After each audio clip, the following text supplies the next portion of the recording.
Hey guys, what's up? Godkiller here. We're going to be doing a hitless guide for the any percent version of Dark Souls 3. That's kind of a weird way of putting it. Whatever. So we're doing a hitless guide, and yeah, let's get going.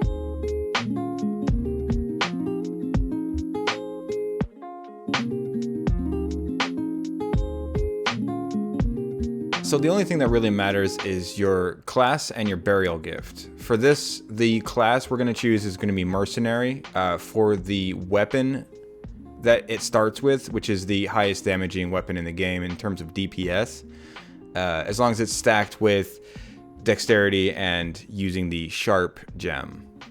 The burial gift that you're going to use is going to be the Young White Branch, and really the only thing that's good for, other than, you know, changing into a statue, which we don't need it for because we're going to get other Young White Branches for that purpose, is that the giant at the Undead Settlement Cemetery won't shoot at you as you pass through. He'll only shoot at the other enemies in that area, which is really, really useful, and it's by far the most useful burial gift that you can start with.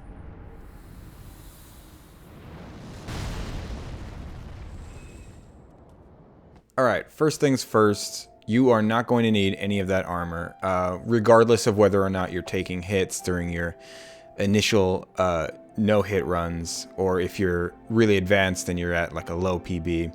The point is that you don't want to take hits, right? So if you have armor on, that means you can take more hits, which means that before you die, you will take more hits. So in a way, death kind of actually helps you at times. Like if you were getting comboed and you died from it, you probably would have taken more hits had you not died. Anyway, do not get this item, you don't need it. And just to show you, right here is a good place to reset your stamina, because that guy kind of derps out. And then you want to reset your stamina again when that guy lifts up his crossbow. Okay, let's see it again. Don't kill that guy. Reset stamina at this guy. Full bar, run. And as soon as you see him lift up his bow, reset your stamina and run until you're around this corner right here. If you do hear the crossbow snap, wait about a half a second and then dodge. Or veer to the right or left depending on the situation. Also, we don't need this bonfire because we are not coming back here. It is optional to kill this hollow or not. If you do kill him, run, use the shade as an indicator for when to hit L1, then follow it up with an R1. If you dodge him, use the dodge timing for the hollow's fastest attack. If you do this, he will literally never hit you. Unfortunately, you do still have to learn that timing. Just as you're going to have to learn pretty much every enemy's timing in this whole game. Perfect this jump, because that's going to be your first Titanite shard of the run. Jump here, and always roll recover there, because the guy behind you will hit you if you don't while you're in recovery. Kill the archer, because he likes to shoot you in the back as you pull the sword out of Gundyr. Okay, now we're ready for the boss. Attack Gundyr 4 times as he gets up, and then you're going to circle around behind him and attack him one more time. Dodge his attacks as you need to, punish when you can, and circle him counterclockwise as you do this, away from the halberd. You're going to do this 3 times. The 4th attack will stagger him, so you want to capitalize on that as much as possible. Attack 4 times in a row. Now it's time for phase 2. Let your stamina recover just enough to get 2 attacks before Gundyr begins his transformation, and then circle around behind him to avoid the big scrape attack. As you do this, let your stamina recover just enough to get 3 more attacks, and stagger him again. Then hit him 2 more times to finish him off. It is worth noting that Gundyr takes like 2 times damage while he's staggered. It actually might be even more than that. But yeah, it's really, really good to capitalize on those staggers. Alright, options. In this area there are Homeward Bones, Embers, and him. But we don't need any of those things.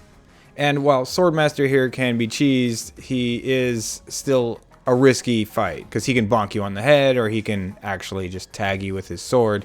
He's extremely fast, and he's kind of a dick.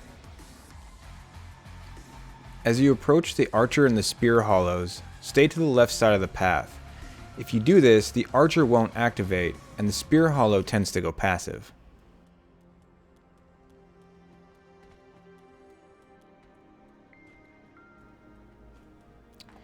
So, let's talk about selling things. For the Hitless run, you will sell everything and anything you pick up that you don't absolutely need.